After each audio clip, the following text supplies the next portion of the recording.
Bismillah ar-Rahman ar-Rahim. Alhamdulillah Rabbil Alameen. Wassalatu wassalamu ala Sayyidina Muhammad wa alihi wa sahbihi ajma'in. Assalamu alaikum wa rahmatullahi wa barakatuhu. SubhanAllah, a concept that is always really pushed and forced upon the Ummah is this issue of ulama. That we should overlook the mistakes of the ulama. That we should forgive the ulama when they make minor mistakes. That the ulama, they've spent their life acquiring knowledge, and whatever mistakes they make, then their good far outweighs any harms. And in the end, you're a layman. You're just an average person. He's a scholar. You can't have laymen criticizing ulama because you're attacking the position of ulama, and people lose confidence in the position of the ulama. This is a very constant theme, and we hear a lot of arguments around this issue. And especially in the last few weeks, ever since that famous now confrontation between brother Daniel haqiqatjou. We all know brother Daniel from Muslim Skeptic, mashallah, the work he does and the da'wah that he does.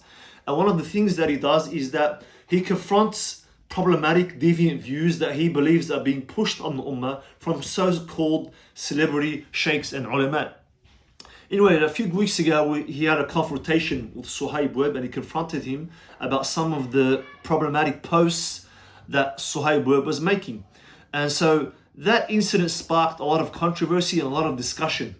And so we've seen this theme being consistently being pushed in the last few weeks. And Yasser Qadi came out with a post after that incident on his Facebook account, basically saying that, the ulama, they devoted so much time and effort into acquiring knowledge.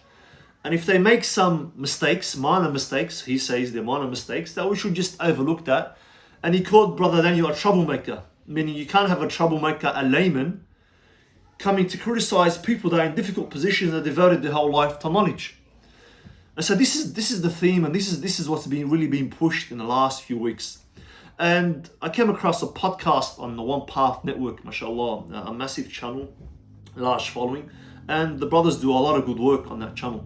But I had to listen to this podcast, and the whole title and theme was about the online da'wah issues and how it's killing us and the role of ulama and so on and so forth. It's a long podcast, about an hour. They have a sheikh on there from Muhammad, I think, al-Inshawi. I hope it's pronouncing his last name correctly. He's from Yaqeen Institute. Anyway, the discussion was with him. And I'm going to take a look at a small clip to show how this idea and this narrative is being pushed of the issue of the ulama, and really they're above criticism and we shouldn't criticize them. So let's have a small listen, inshallah, to the clip.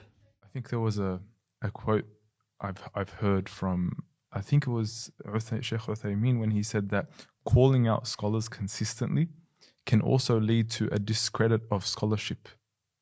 If I'm correct. A discredit of scholarship. When we constantly call it out, where does that leave the rest of scholars? If we're just going to, all right, this scholar's dodgy, this scholar's dodgy, what is that doing to the institution of scholarship? Exactly. The Prophet ﷺ said this, by the way. This is not sort of like a modern observation. He said, أَقِيلُوا ذَوِي الْهَيْئَاتِ عَثَرَاتِهِمْ, that the people that have high positions, sort of rulership, scholarship, right? Spare them, or أَقِيلُوهُمْ means just cover up for them. It literally says cover up for them. Why? Why would we? So I wanted to take look at this short clip, this specific discussion here, to see how this narrative is being pushed. So the brother that's asked the question, look, how can we keep saying, this scholar is dodgy and this scholar is dodgy, and we're discrediting all of scholarship? So this argument is really, really flawed, right? Because in the end, he's saying, if we keep criticizing all the ulama, who are we going to follow, right? In the end, if the ulama that you have, if they are all corrupt, or if they are pushing misguided ideas or problematic views on the ummah, then are you saying that we should just remain quiet and let them push those views just so we don't discredit them or criticize them? So just let them push the munkar and we should be quiet. That's a very, very flawed logic. And so the sheikh, he says, look, agrees with him that we can't just keep criticizing ulama. And he quotes a hadith here where he says, the Prophet ﷺ said, أَقِيلُوا ذَوِي الْهَيْئَاتِ عَثَرَاتِهِمْ. That, let's have another listen to what he says about this hadith. Of scholarship. Exactly. The Prophet ﷺ said this, by the way. This is not sort of like a modern observation. He said, "Aqilu ذوي الهيئات عثراتهم," that the people that have high positions, sort of rulership, scholarship, right? Spare them, or aqiluhum means just cover up for them. It literally says cover up for them. So you see, he quotes this hadith. أَقِلُوا ذَوِي الْهَيْئَاتِ عَثَرَاتِهِمْ. He says that the translation he gives is that, look, أَقِلُوا, forgive, overlook, cover up. ذَوِي الْهَيْئَات, he says people of high positions, rulers and scholars, forgive their mistakes. Right? Because you don't want to discredit scholarship in the end. If you keep criticizing them, you discredit scholars, who are the people going to follow? Right? So you can't do that, and you should just overlook their mistake. So I wanted to look at this hadith in particular and see, like, is this really the message from this hadith? Right? So if you go and do a search of this hadith, go online, I went to sunnah.com, you put in this hadith in Arabic, and it brings you all the different narrations and where this hadith was recorded. Right? So on the sunnah.com, you put in this hadith and you have a few different narrations here. Why is this important? Because what the Shaykh narrates, what he quotes is one narration where he says, أَخِلُوا ذَوِي الْهَيْئَاتِ عَثَرَاتِهِمْ. This is a narration that's in Al-Adab al-Mufrad, the book by Imam Bukhari.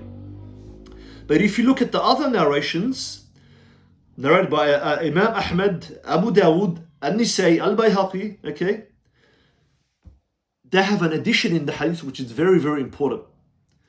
In this narration it says, أَخِلُوا ذَوِي الْهَيْئَاتِ عَثَرَاتِهِمْ إِلَّا الْحُدُودَ. And they translate it as forgive the people with high moral values, not scholars and rulers as he's saying, but forgive the people with high moral values when they sleep, but not what caused for the infliction of hudud. Right? And this addition of illa al-hudud is very, very important. Why? Because it gives us a proper understanding of what the Prophet ﷺ really is telling us. And this is a common thing when the scholars discuss a hadith. They don't, if the hadith has many narrations, they bring all those narrations together, and then you get a complete picture of what the meaning of the hadith is. Because sometimes one narration, you can come away with a certain understanding, but when you see the other narrations, you see that understanding is mistaken. So when you look at the other narrations together, he has an important addition where he says, Prophet illa al-hudud. So basically now what Prophet is saying, forgive the people. And they say here, they translate it as people of high moral values, people that are always known for good. And we're going to get to the explanation later of this hadith. He said, forgive them except when they slip up and make a mistake. All right, they commit some kind of haram, but it's a minor haram. But he says, illa al-hudud, except the had, the corporal punishment. And what's the had in Islam? The had is if you commit a sin such as theft, such as adultery, fornication, all right? Those kinds of sins have a prescribed punishment from Allah. So if you commit theft, your hand is chopped off. If you commit fornication, if you're married, you're stoned. If you're not married, you're lashed. That's called the had, the prescribed punishment. So now we get a better meaning of the hadith. Prophet ﷺ said, overlook the mistakes of people that are always known for good, except if they perform a had.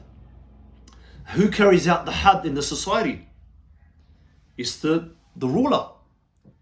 It's the judges. When you commit a haram, you're taking in front of the judge, and the judge looks at the proof, and if the proof is established against you, then the leader carries out the punishment upon you. So automatically we see now the meaning is different. The main Prophet ﷺ is talking to the leaders, talking to the rulers, talking to the scholars who are the judges. Overlook the people, their minor mistakes, the minor haram, except if they commit a big haram that requires a had punishment from Allah subhanahu wa ta'ala. So now we see that the narrative is a bit different to what was being mentioned. And so let's get a better idea and go to the explanations of this hadith to see exactly what the hadith is speaking about. So if you do a search and look at the explanations of this hadith, the tafsir of this hadith, okay, I went to the website of Muhammad Salih al-Munajjid. He's a famous scholar from Saudi. He has a website, and you go to the tafsir of this hadith, the explanation on his website. What does he say about أَقِلُوا ذَوِي الْهَيْئَاتِ عَثَرَاتِهِمْ إِلَّا الْحُدُودِ? Okay, so he says, all right, because we want to know who are Dhawil hayat? Is it specifically, as we heard in the clip, referring to scholars and rulers, right? Or is it a different meaning? This is very, very important. So he says, إذن من هم ذو الهيئات المقصودين بحديث أقيل ذوي الهيئات عثراتهم. All right. So he says, who are the ones that are intended ذوي الهيئات in this hadith? He says, يعني أهل المروءة والخصال الحميدة. He says this means أهل المروءة, those of just, upright character and praiseworthy characteristics. الذين دامت طاعتهم, those that are consistent in their actions and in their obedience. Then, okay, so now we get a better understanding of who are Dhawil Hayat. Is it specifically referring to ulama? No, he says here, those people that are known with their high morals, good actions, good qualities, they're always known for good. This is Dhawil Hayat. So he said, in the end, what does all this mean? All right, so he said, these people overlook their mistakes إلا ما كان حدا من حدود الله تعالى وبلغ الحاكم فيجب إقامته. So he says, except, so these people overlook their mistakes, except if it is a had from the hudud of Allah, from the prescribed punishments, and this information وبلغ الحاكم, it reaches the hakim, then he has to implement the had. You can't forgive them anymore. Right? So this is the explanation given by Muhammad Salih al-Munajjid. Now, let's get another explanation of this hadith, and we go to Hadith Encyclopedia, and on this website they got a lot of explanations. It's like a massive hadith database, and they give you all the marji'iyah, which books did they refer to for giving this explanation.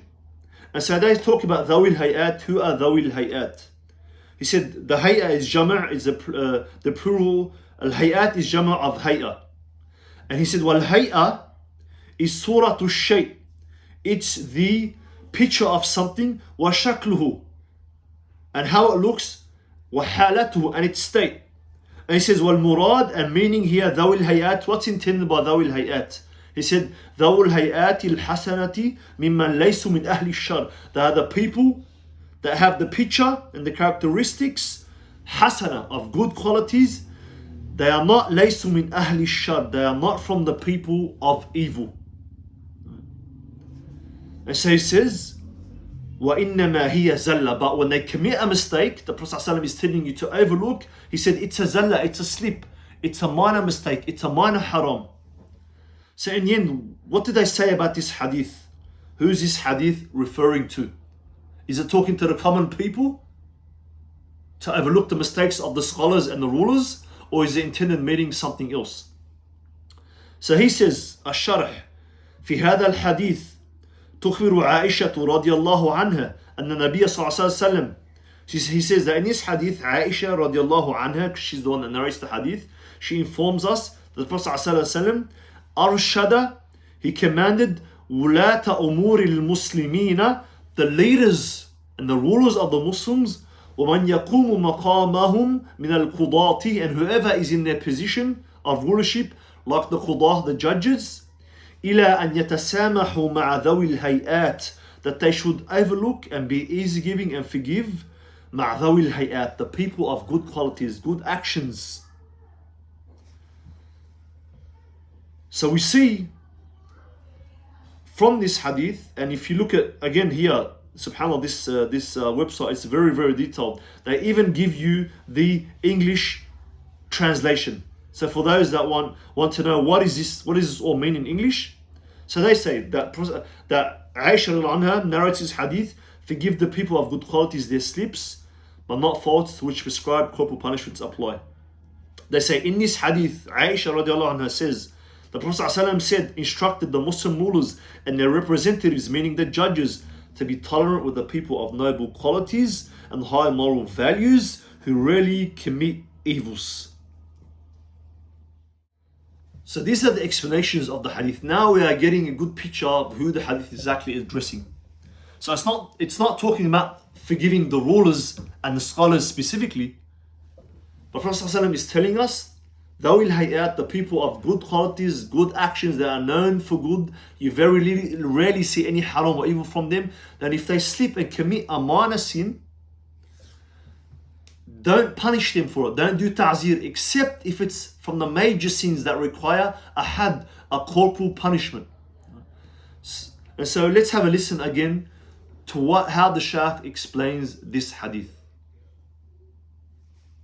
Exactly. The Prophet ﷺ said this, by the way. This is not sort of like a modern observation. He said, أَقِيلُوا ذَوِي الْهَيْئَاتِ عَثَرَاتِهِمْ, that the people that have high positions, sort of rulership, scholarship, right? Spare them, or aqiluhum means just cover up for them. It literally says cover up for them. Why? Why would we cover up for them? Isn't this complacency? No, it's not. You need to understand two things. That number one, you're not covering up for them, but for what they represent, right? Shaitan goes after the scholar. If he can't, then the reputation of the scholar, right? Shaitan goes after leadership. If he can't, then the reputation of the leadership, right? Because if they fall, humans are followers by nature. Where does that leave right? the laity? So that's the first thing. They deserve greater flexibility from us. Also, because people in positions of leadership have to deal with dynamics that most people understand. Like, it comes with the territory of being a leader that you're going to be misunderstood. It's crazy, right? So you need to know. So again, we see the narrative here and the explanation given that this hadith is talking about the leaders and the scholars, and when they commit mistakes, then you should just overlook those mistakes. Right? And he mentions a few other points that, look, the shaitan goes after leadership to discredit leadership, and people follow leaders, right? People follow scholars. Right? So what are we saying here? That if they're committing munkar, if they're committing pushing problematic, misguided views, then they should be discredited. They shouldn't be followed. That's the whole point, right? This is not a bad thing if they're discredited. If you're pushing problematic, misguided ideas on the Ummah, then you should be discredited, and then the Ummah will follow a scholar that is pushing the right ideas, the right concepts. So that's not a negative thing. And then he said, look, people that are in these kinds of scholars, imams that have this leadership kind of positions, then they're in tough positions, right? So if they make mistakes, they're under a lot of pressure. How does that excuse one in Islam? If you're in a position of leadership, that means you can make mistakes, you can commit problematic, major mistakes, you can push problematic views, and we should just ignore all of that now. We should just say, look, overlook, he's in a position of leadership. Right? If you can't handle the pressure of that position, if you can't resist that pressure and not allow Islam to be corrupted, then you should be discredited and you shouldn't be in that position. So these arguments don't hold any water. In the end, and let me make this very, very clear. If you want to take this hadith and if you want to apply it to scholars that fear Allah subhanahu wa ta'ala and that have knowledge of the deen of Allah subhanahu wa ta'ala, scholars that clarify the issues for the ummah, scholars that reject and resist the ideas of secularism, liberalism, feminism, they reject these ideas and they give the Islamic ideas and Islamic concepts. Scholars that do not buckle under intense pressure from the kuffar, from governments, from leaders. They are not scared of being imprisoned. They are not scared of being tortured. They are not scared of losing their following. But they will uphold this truth. They will speak the truth. They will clarify for the ummah and guide the ummah. Then these scholars, absolutely, we support them. We will follow them. They have our loyalty. If they commit minor mistakes in small issues, then we'll overlook minor mistakes in ijtihad. Right? But in the big issues that affect the creed and the understanding of the Muslims, then we will not follow them in those corrupt issues.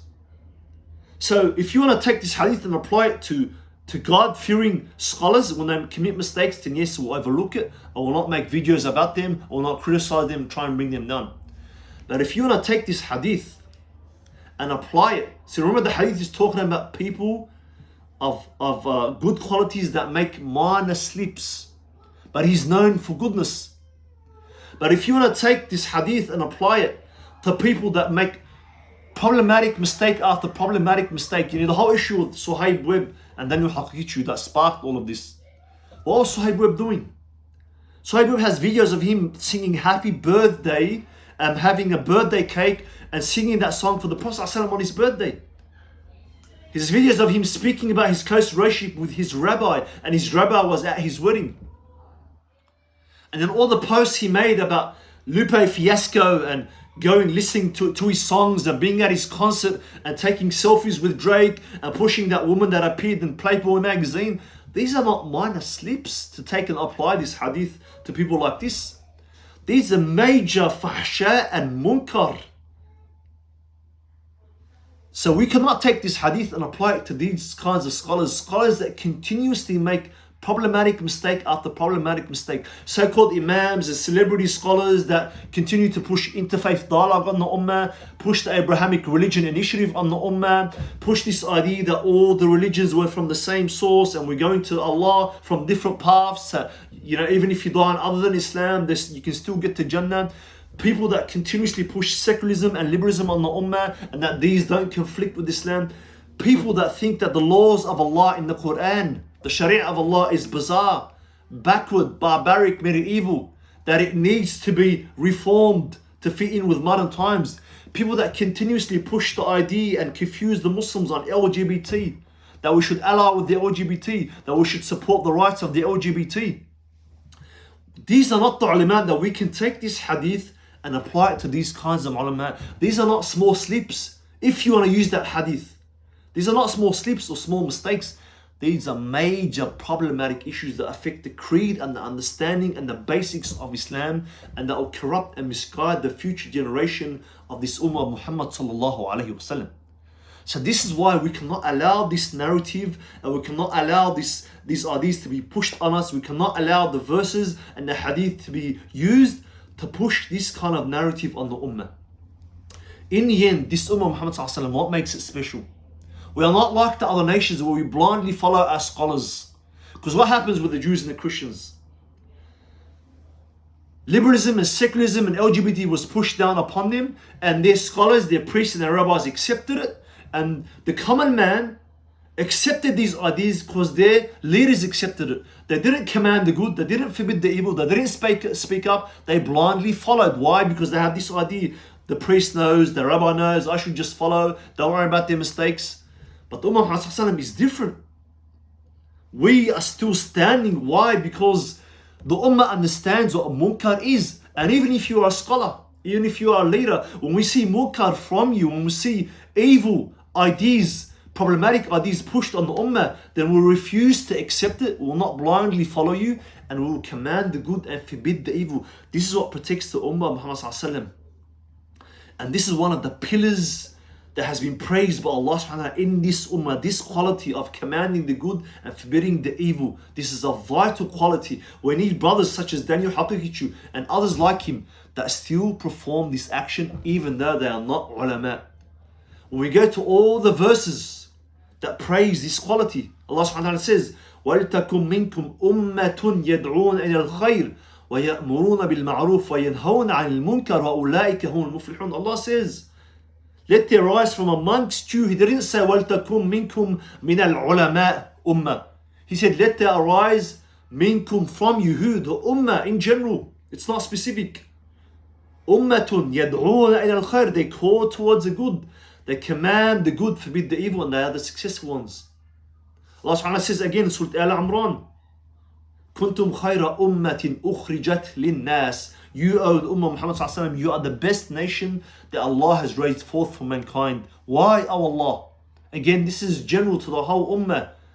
تأمرون بالمعروف وتنهون عن المنكر وتؤمنون بالله. You command the good, you forbid the evil, and you believe in Allah. Notice how believing in Allah in the verse came after commanding good, forbidding the evil. Even though we know belief comes first, but to emphasize this point, this important characteristic and quality in the Ummah.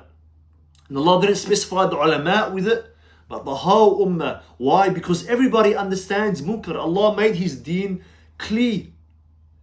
As long as you have basic understanding of Islam, you know what is good and you know what the munkar, what the evil is. That's why Allah subhanahu wa ta'ala commanded all of us in general to command the good and forbid the evil. There are many verses and many ahadith to narrate one hadith. The Prophet sallallahu alaihi wasallam, he said, Sayyidu shuhada'i Hamza, the best of martyrs is Hamza ibn Abdul Muttalib. وَرَجُلٌ قَامَ إِلَى إِمَامٍ جَائِرٍ فَأَمَرَهُ وَنَهَاهُ فَقَتَلَهُ. Prophet ﷺ said the best of martyrs is Hamza. And he said وَرَجُلٌ, and a man. He didn't say وَعَالِمٌ, a man, anyone from the Ummah, he stands in front of a tyrant ruler, he commands the good, forbids the evil, then that tyrant ruler kills him, he belongs in the position of Hamza in Jannah bi'idhnillah. So there are many ahadith and many verses on this point. So we cannot allow this narrative to be pushed upon us. We cannot accept that we're not allowed to criticize the ulama, that the ulama somehow they are above criticism, that this is somehow attacking all the ulama or discrediting the ulama. No, it isn't. It discredits those that deserve to be discredited, that are pushing munkar, pushing problematic ideas, pushing deviant views on the ummah. Then they should be criticized and called out. And you can't use a hadith to say overlook their mistakes in their slips, because these are not slips and minor mistakes. These are mistakes in the fundamentals of the religion. And so this is a vital issue. And alhamdulillah subhanahu wa ta'ala has allowed to be in this ummah men and women like Brother Daniel haqiqatjou that will stand up and speak the truth. And we must foster this and not allow this narrative to kill this in the ummah. If you deserve criticism for doing something haram or something problematic, then you should be criticized for that. Jazakumullahu khairan. Please like the video, please comment, and please subscribe to the channel, inshallah.